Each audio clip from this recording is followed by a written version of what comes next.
Hi, hello, namaste. This is Priyanka. Welcome back to Priya's Home Creations.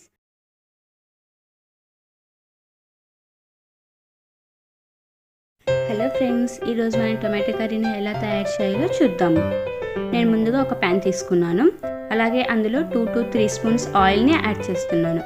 మనకి ఈ కర్రీకి ఎక్కువ ఆయిల్ అనేది అవసరం లేదండి. సో అందుకని నేను 2 to 3 స్పూన్స్ ఆయిల్ని యాడ్ చేశాను. అలాగే ఇప్పుడు మనం ముందుగా పోపు వేసుకుందాము. దానికి కావాల్సిన ఆవాలు, జీలకర్ర, ఫ్లాక్ సీడ్స్, అలాగే మినప్పప్పు. ఇప్పుడు నేను అలాగే కర్రీ లీవ్స్ తీసుకుంటున్నా అండి. ఇప్పుడు వాటిని మనం చిటపట అనేంత వరకు ఫ్రై చేసుకుందాము.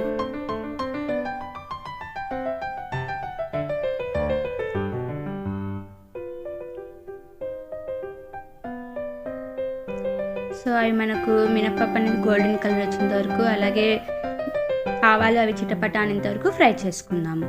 ఇప్పుడు వచ్చేసాయి కదా. సో మనం ముందుగా టొమాటోస్ని తీసుకుంటున్నాను. ఇక్కడ నేను 4 మీడియం సైజ్ టొమాటోస్ని తీసుకున్నాను అండి. అలా చిన్న చిన్నగా కట్ చేసుకోవడం వల్ల మనకు టొమాటోస్ అనేది తొందరగా మగ్గుతాయి అన్నమాట. అలాగే మన ఇంట్లో ఎప్పుడైనా కూరగాయలు లేవనుకున్నాము, సో మనం చూసుకోలేదనుకో, టొమాటోస్ ఒకటే ఉన్నా మనము త్వరగా అనేది ఈ కర్రీ చేసేయచ్చు. దానికి సరిపడా సాల్ట్ని యాడ్ చేస్తున్నా అండి. మనం ఆల్రెడీ చెప్పుకున్నాం కదా, టొమాటోస్లో మనకు విటమిన్ సి ఉంటుంది, అలాగే కే ఉంటుంది, పొటాషియం ఉంటుంది.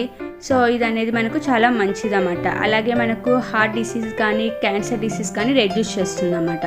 సో మనం సీడ్స్ లేకుండా టొమాటోస్ని తీసుకున్నామంటే చాలా మంచిది. సో మనకు టొమాటోస్ అనేది మగ్గిపోయాయి. అలా మగ్గాయి కదా. ఇప్పుడు నేను అందులోకి రెడ్ చిల్లీ పౌడర్ని యాడ్ చేస్తున్నాను.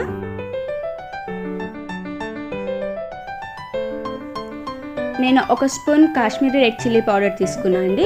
అలాగే 1 spoon normal red chilli powder తీసుకున్నా. మనం కాశ్మీరీ రెడ్ చిల్లీ పౌడర్ తీసుకోవడం వల్ల మనకు టొమాటో కలర్ అనేది బాగా రెడ్గా వస్తుందన్నమాట.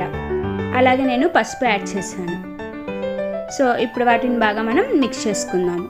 మనకు అందులో ఉన్న వాటర్ క్వాంటిటీ అనేది తగ్గేంత వరకు కొంచెం ఫ్రై చేసుకుందాం.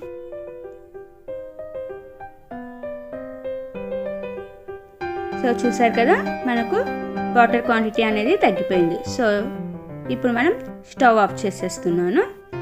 స్టవ్ ఆఫ్ చేసేసి నేను ఇక్కడ పక్కన పెట్టుకొని కొంచెం చల్లారిన తర్వాత నేను ఇక్కడ పప్పుల పొడి తీసుకుంటున్నా అండి.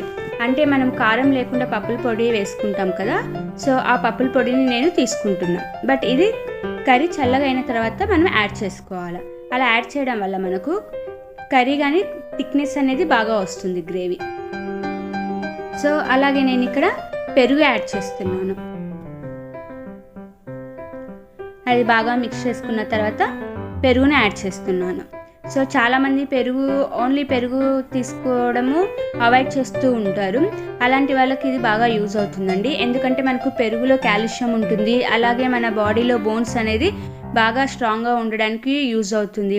అలాగే మన ఇమ్యూనిటీ పవర్ అనేది బాగా ఇంప్రూవ్ చేస్తుంది. వెయిట్ లాస్ వాళ్ళకు పెరుగు తీసుకోవడం వల్ల చాలా యూజ్ ఉంటుంది. సో చాలామంది డైరెక్ట్గా తీసుకోవడం ఇష్టం ఉండకపోతే ఇలా మనం కర్రీలలో తీసుకోవచ్చు. సో చూసారు కదా, మనకు టొమాటో కర్రీ అనేది రెడీ అయిపోయింది. సో ఇప్పుడు నేను ఇది సర్వింగ్ బౌల్లోకి తీసుకుంటున్నాను. ఇప్పుడు అనుకోకుండా మన ఇంటికి రిలేటివ్స్ వచ్చినా కానీ మనం వితిన్ 5 minutesలో మనం ఈ కర్రీ అనేది రెడీ చేసి వాళ్ళకి సర్వ్ చేయొచ్చు. అలాగే ఇది త్వరగా అయిపోతుంది, అలాగే చాలా టేస్ట్గానే ఉంటుంది.